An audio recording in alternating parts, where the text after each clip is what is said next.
Shalom, selamat siang Bapak Ibu Saudara yang terkasih di dalam nama Tuhan Yesus. Pada hari ini, pada tahun yang baru 2025 ini, saya ingin mengajak Bapak Ibu Saudara untuk belajar bersama-sama kebenaran firman Tuhan. Karena ini masih Januari, menurut saya masih relate kalau kita ambil ayat-ayat sekitar kelahiran Yesus, Saudara. Karena masih dalam, ya katakanlah atmosfer Natal dan atmosfer tahun baru. Nah, mari kita lihat di dalam Matius pasal 1 ayat 24. Alkitab berkata seperti ini. Matius 1 ayat 24. Sesudah bangun dari tidurnya, Yusuf berbuat seperti yang diperintahkan malaikat Tuhan itu kepadanya. Ia mengambil Maria sebagai istrinya. Saudara, pada waktu itu menjelang kelahiran Yesus, Maria didatangi malaikat yang bernama Gabriel pada waktu itu. Kemudian Gabriel memberitakan bahwa Maria, jika engkau tidak keberatan, engkau akan hamil dari Roh Kudus dan engkau akan melahirkan Mesias. Dan Maria mengiyakan tawaran tersebut. Dan Maria waktu itu hamil. Nah, pada waktu Maria hamil dari Roh Kudus, ternyata pada waktu itu Alkitab berkata bahwa Maria dalam konteks sedang bertunangan dengan Yusuf. Dan ketika Maria memberitahukan hal itu kepada Yusuf bahwa dia hamil dari Roh Kudus, maka hal itu membuat Yusuf kaget. Dan menurut saya hal ini merupakan hal yang normal bagi seorang laki-laki yang sedang bertunangan. Tiba-tiba dia dengar kabar bahwa tunangannya hamil. Dan Yusuf pada waktu itu punya planning, punya rencana ingin meninggalkan Maria, ingin menceraikan Maria dalam pertunangan mereka. Karena Maria hamil, dan hamilnya diklaim dari Roh Kudus, hal yang gak masuk akal mungkin pada waktu itu. Nah, waktu itu Yusuf sedang bergumul. Pada waktu itu Yusuf sedang mengambil keputusan. Dan tiba-tiba pada waktu itu Yusuf tertidur dan Yusuf diberi petunjuk kepada Allah. Yusuf diberi petunjuk oleh Allah melalui malaikatnya. Malaikat itu menjelaskan kepada Yusuf dalam mimpi bahwa Yusuf, kamu jangan takut.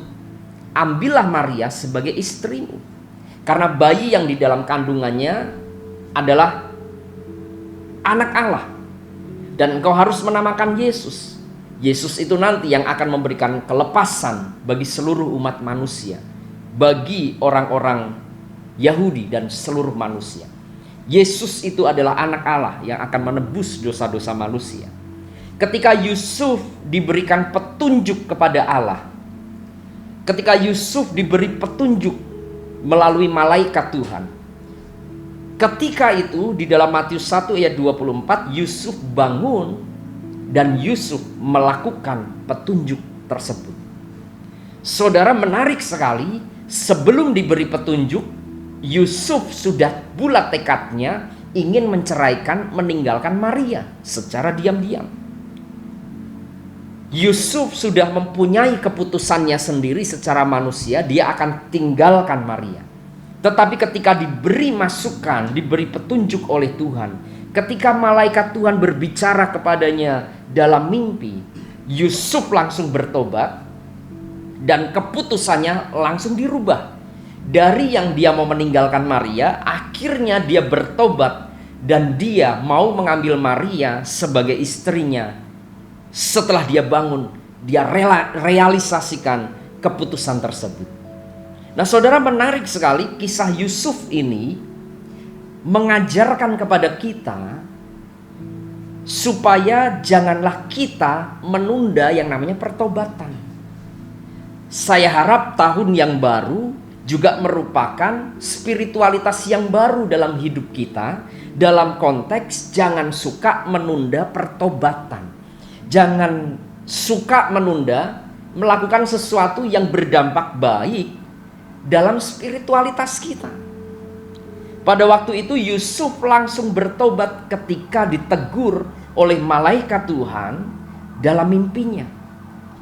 Sebelumnya dia sudah bulat tekadnya mau ninggalin Maria, tapi dia ditegur Dan dia bertobat dan dia ambil Maria sebagai istrinya. Dan Yusuf ikut berpartisipasi dalam penggenapan rencana kedatangan Allah di bumi, penebusan Allah di bumi.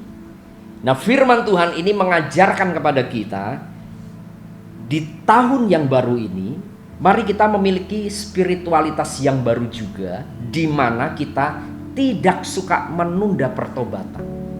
Kalau Roh Kudus menegur kita, mari kita bertobat, mari kita berubah. Kalau ada teman kita yang memberikan masukan yang dampaknya baik dalam kehidupan kita, mari kita berubah, saudara. Jangan keras kepala. Kalau ada hamba Tuhan yang menegur kita, jangan tersinggung, melainkan bertobatlah. Karena ketika ada seseorang yang menegur kita, bukan berarti orang itu membenci kita, melainkan orang itu care, peduli dengan kita, dengan kebaikan hidup kita, Bapak Ibu Saudara. Karena itu mari belajar bersama-sama di dalam kehidupan kita. Jadilah orang yang gampang bertobat, gampang berubah. Supaya di tahun yang baru ini penyertaan Tuhan semakin sempurna di dalam hidup kita. Saya pernah mengikuti beberapa seminar dari salah satu gereja yang saya jadikan sebagai role model saya di dalam saya mengupgrade kemampuan saya di dalam melayani Tuhan. Waktu itu salah satu gereja tersebut mengadakan seminar dan saya mendaftar dan mengikuti seminar tersebut. Seminarnya tentang leadership. Di dalam seminar itu mengajarkan bagaimana kita sebagai gembala, sebagai leader, sebagai hamba-hamba Tuhan melayani dengan maksimal, melayani, memberikan firman kepada setiap domba dengan maksimal. Di dalam metode tersebut diajarkan berbagai macam teknik untuk kita memprepare materi firman yang relevan, yang bisa diterima oleh jemaat, yang firman Tuhan itu update dengan hal-hal yang terjadi di sekitar jemaat. Dan untuk melakukan itu butuh persiapan yang panjang, saudara. Dan ketika saya dalam mengikuti materi seminar tersebut, saya ditegur Tuhan. Dalam konteks kalau mempersiapkan materi khotbah kepada jemaat harus lebih maksimal.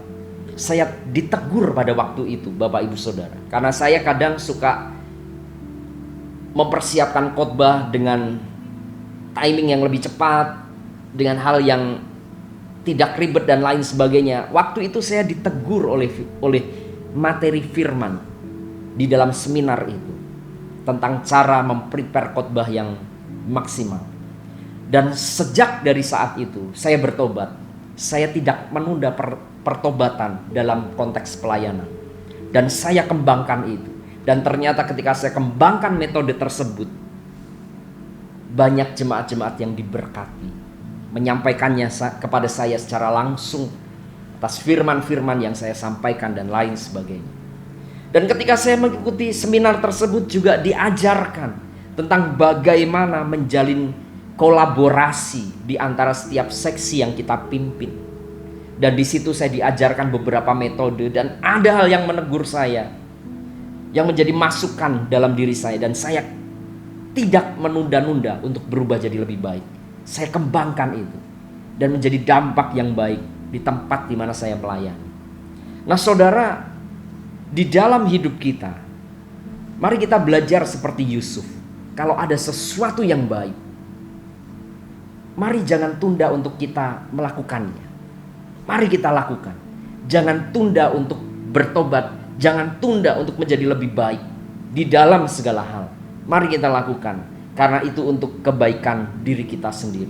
Saya yakin Tuhan sangat berkenan kepada pribadi-pribadi yang gampang bertobat.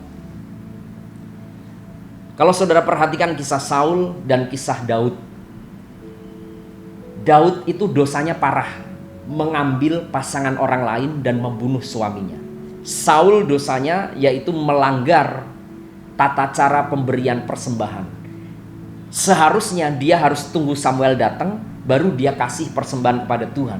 Tetapi Saul karena keburu-buru dan ketakutan, Samuel belum datang, dia handle pekerjaan imam, dia bawa korban bakaran, dia persembahin korban bakaran tersebut. Saul dosanya cuma melanggar birokrasi tentang tata cara memberikan persembahan. Daud dosanya tentang pelanggaran etika moral yang berat. Dia ambil istri orang lain, dia bunuh suaminya. Tapi ketika dua orang ini ditegur, saudara, Saul ketika ditegur, Saul berbagai macam alasannya dia kemukakan. Ya, Samuel kelamaan gak datang-datang, seluruh rakyat mendesak aku ketakutan. Jadi bla bla bla bla, banyak sekali alasannya, dan Saul gak bertobat. Tapi Daud ketika didatangi Nabi Nathan, seketika itu juga Daud ditegur, Daud bersujud dan memohon ampun. Saudara perhatikan dari Saul dan Daud. Saul langsung diambil gelarnya sebagai raja oleh Tuhan dan hidupnya berantakan. Daud pribadi yang bertobat. Alkitab berkata Tuhan berkenan kepadanya. Dan hidup Daud meskipun dia harus terima hukuman dari Tuhan, tapi hidupnya lama-lama dipulihkan oleh Tuhan. Dari kisah ini kita bisa menangkap bahwa Allah lebih berkenan kepada mereka yang gampang untuk berubah jadi lebih baik. Karena itu di tahun yang baru 2025, saya harap Bapak Ibu Saudara juga memiliki mentalitas, karakter, spiritualitas yang baru, di mana saudara gampang untuk bertobat, tidak menunda untuk berubah menjadi lebih baik, seperti yang diajarkan oleh Yusuf. Tuhan Yesus memberkati, dan kiranya penyertaan Allah semakin sempurna di dalam hidup kita.